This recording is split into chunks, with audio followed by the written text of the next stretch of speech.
নৈতিক শিক্ষা কাকে বলে?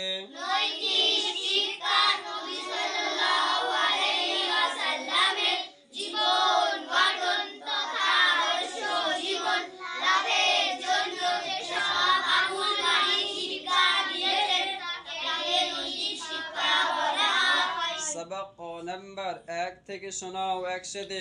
সবক নাম্বার 1